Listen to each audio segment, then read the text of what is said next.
नमस्कार, मैं मुकेश कुमार का स्वागत करता हूँ हमारा YouTube channel GSI Mantra the art of success में। GS Mantra the art of success में ये मेरा यूट्यूब चैनल नाम है। थोड़ा सा इसको हम बड़ा कर लेते हैं। ठीक है, तो आज हमारा टॉपिक होगा नेशनलिज्म इन इंडिया से। और ये एमसीक्यूज है, काफी इंपॉर्टेंट एमसीक्यूज है। तो यहाँ पे देखिए कह रहा है कि in which year did Mahatma Gandhi return to India from South Africa. मतलब साउथ अफ्रीका से, याद रखिएगा, कह रहा है कि साउथ अफ्रीका से महात्मा गांधी कब लौटे थे। ठीक है, एम के गांधी आप जानते हैं कि एम के गांधी जो है वो गए थे कहाँ? South Africa. क्यों गए थे? आप सबको पता है कि साउथ अफ्रीका में रेसिस्ट वाला मामला चल रहा था।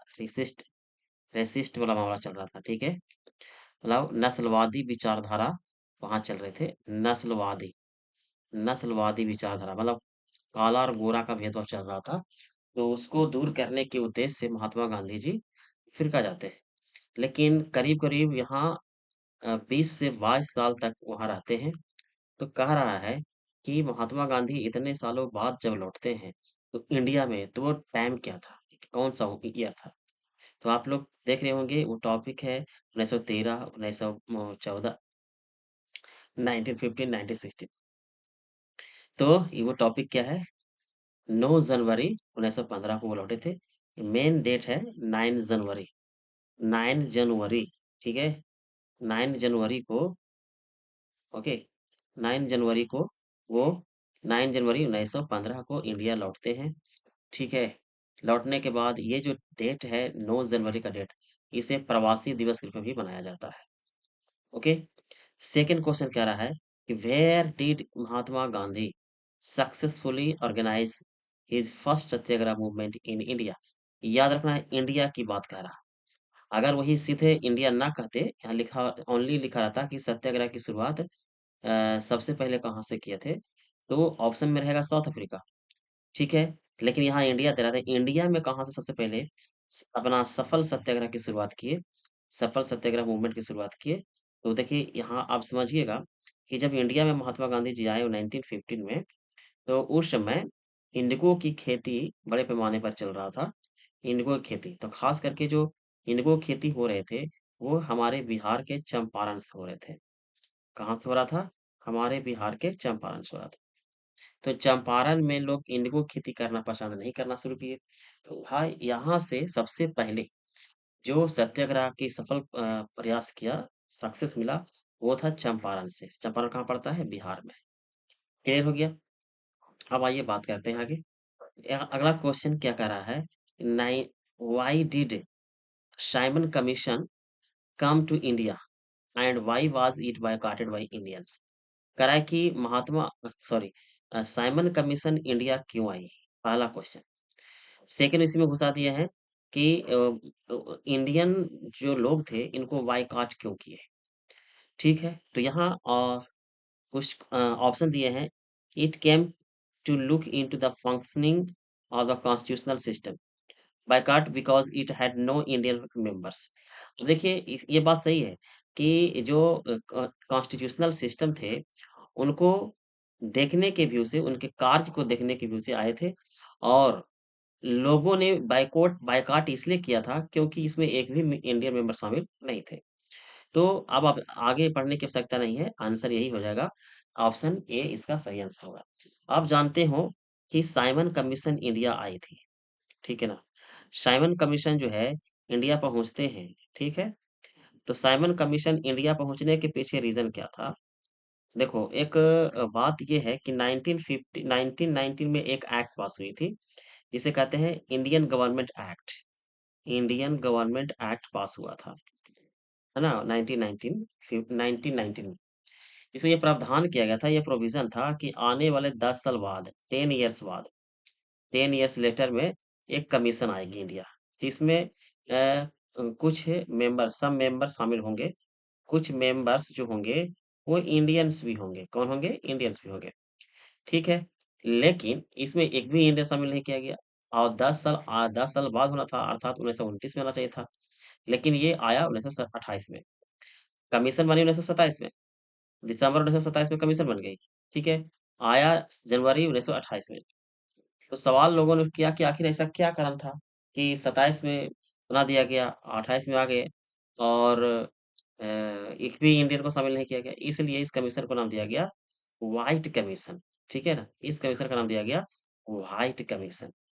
इसे व्हाइट कमीशन के नाम से भी जाना जाता है। तो आपसे सवाल करेगा लोग कि किस कमीशन को व्हाइट कमीशन के नाम से जानते हैं? Next question. देखिए यहाँ पे क्वेश्चन है कि who among the flowing formed the Swaraj party with in the Congress. Congress के तहत स्वराज पार्टी के निर्माण किसने किया था? जवाहरलाल नेहरू ने किया या महात्मा गांधी ने किया? नहीं। सिया दास मोतीलाल नेहरू, सुभाष चंद्र बोस या? तो याद रखिएगा स्वराज पार्टी का जो निर्माण किया गया वो सी आर दास, कौन सा? C R Das and Motilal Nehru ने किया था। ठीक है। मोतीलाल नेहरू ने ही किया था। नेक्स्ट क्वेश्चन सर समझिएगा। नेक्स्ट क्वेश्चन पर हम लोग ध्यान देंगे।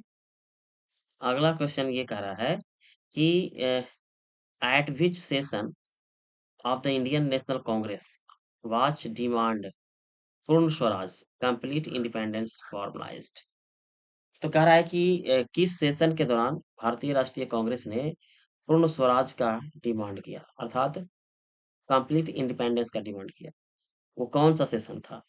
तो वो कलकत्ता सेशन नहीं था। ठीक है। क्योंकि इसमें जो पूर्ण स्वराज का जो डिमांड किया गया था वो 1929 में डिमांड किया गया था। तो ये तो 1920 में तो होगा नहीं। 1920 में यह भी नहीं होगा। नागपुर सेशन और ये दोनों में हम अगर बात करेंगे तो नन कॉपरेशन मूवमेंट के लिए ये प्रयास किया गया था। मद्रास सेशन ये भी नहीं। ठीक है।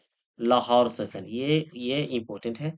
तो यहाँ इस सेशन के दौरान पूर्ण स्वराज की डिमांड की गई थी। यानी लाहौर सेशन के दौरान पूर्ण स्वराज का डिमांड किया गया था।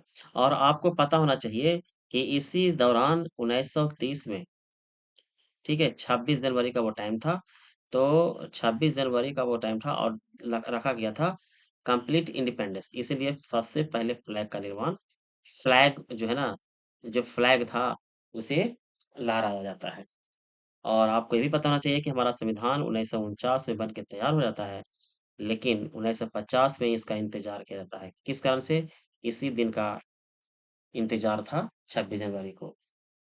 ठीक है। क्योंकि वो मेमोरी के लिए, यादगार के लिए बनाना चाहते थे। अगला क्वेश्चन कह रहा है कि the famous Dandi march marked beginning of the which major movement. Famous Dandi march है ना, किस मेजर मूवमेंट के दौरान जो है ना वह स्टार्ट किया गया था? तो non cooperation movement, no. Civil reservation, ये सही है। क्विट इंडिया मूवमेंट, भारत छोड़ो आंदोलन 1942 में आया था, याद रखिएगा। नॉन कॉपरेशन मूवमेंट 1920 में आया था। सिविल ऑब्डियंस मूवमेंट 1930 में आया था। दांडी मार्च भी 1930 में हुआ था, अर्थात ये वाला आंसर आपका सही है। ठीक है। खिलाफत मूवमेंट 1919 में हुआ था। ठीक। नेक्स्ट क्वेश्चन समझेंगे हम लोग। 7 नंबर क्वेश्चन क्या कह रहा है? कह रहा है कि which agreement gave depress class reserved seats in provincial and central city council though they were to be voted by the general electorate। अब कह रहा है कि विच एग्रीमेंट, मतलब कौन सा एग्रीमेंट जो है ना, जो डिप्रेस क्लासेस थे उन्हें प्रोविंशियल में और सेंट्रल लेजिस्लेटिव में रिजर्व सीट दिया जाने का प्रयास किया गया। तो किसके तहत? तो गांधी इरविन पैक्ट के तहत। ठीक है। नहीं। पूना पैक्ट के तहत, यस। ये नहीं होगा, ये पूना पैक्ट के तहत हुआ था। क्योंकि एक चीज ध्यान दीजिएगा, महात्मा गांधी जी के साथ इनका संघर्ष चल रहा था। ये बी आर अम्बेडकर थे। कौन कौन अम्बेडकर थे? बी आर अम्बेडकर थे। बी आर अम्बेडकर को इनसे जो है ना गांधी दोनों के साथ समझौता हुआ, जिसकी वजह से पूना पैक्ट हुआ। पूना में ये समझौता चला था। और ये कहा गया था कि भाई देखिए, एससी के लिए, एससी और एसटी के लिए क्या होना चाहिए? रिजर्व सीट होना चाहिए। कौन सा सीट होना चाहिए? रिजर्व सीट होना चाहिए, है ना, ताकि वो भी अपना एक पहचान बना सके। ओके। नेक्स्ट क्वेश्चन कह रहा है कि who created the first visual image Bharat माता। पहला जो भारत माता का जो विजुअल इमेज बनाया था वो कौन थे? रविन्द्रनाथ टैगोर। ये इसका सही आंसर हो जाएगा ऑप्शन बी। ठीक है। Next question, why did Gandhi ji decide to withdraw non cooperation movement in February 1922? आखिर महात्मा गांधी जी ने क्यों डिसाइड किया 19 फरवरी 1922 में नॉन कोऑपरेशन मूवमेंट को वापस लेने का प्रयास क्यों किया? कारण क्या था? तो आपको मैं बता दूं कि जालियांवाला बाग में स्केयर नहीं हुआ था, उन्हें तो 1919 में हुआ था। तो ये तो गलत हो जाएगा। Due to the violent of an incident Chauri Chaura कांड, यही आंसर हो जाएगा। ठीक है, इस समय चौरी चौरा कांड हुआ था, है ना? क्या था चौरी चौरा कांड? दरअसल बात ये था कि जब नॉन कॉपरेशन मूवमेंट एनसीएम जब चल रहे थे, आगे बढ़ रहे थे, तो यहाँ पे गोरखपुर में एक जगह था, गोरखपुर। तो गोरखपुर कहाँ पड़ता है? यूपी में। तो यूपी के जो गोरखपुर जगह है, वहां पे क्या सिचुएशन था? वहां पे जो पुलिस थे, ठीक है, वहां के जो पुलिस थे, वो क्या करते हैं कि इन लोगों पर लाठी चार्ज करते हैं। जो धरना के लिए जा रहे हैं, तो लाठी चार्ज करते हैं, है ना? तो जैसे ही लाठी चार्ज करते हैं, तो इन लोगों ने क्या किया, पुलिस थाना में हेल करके वो क्या करते हैं, आग लगा देते हैं। इसमें टोटल 22 सिपाही जल करके मर जाते हैं। इस घटना के बाद महात्मा गांधी जी जो है ना, उसे वापस ले लेते हैं, नॉन कॉपरेशन मूवमेंट को वापस लिया जाता है। Next question, who wrote the famous book Hind Swaraj in 1909? 1919 में हिंद स्वराज नामक पुस्तक की रचना किसने किया? हिंद स्वराज नामक पुस्तक की रचना किसने किया? तो वो थे एम के गांधी। कौन थे? एम के गांधी। ओके, एम के गांधी थे। तो मोहनदास करमचंद गांधी थे। ओके, तो आप इस पर जरा सा ध्यान दे दीजिएगा। ये ही है इम्पोर्टेंट क्वेश्चन। ये हुआ इम्पोर्टेंट क्वेश्चन।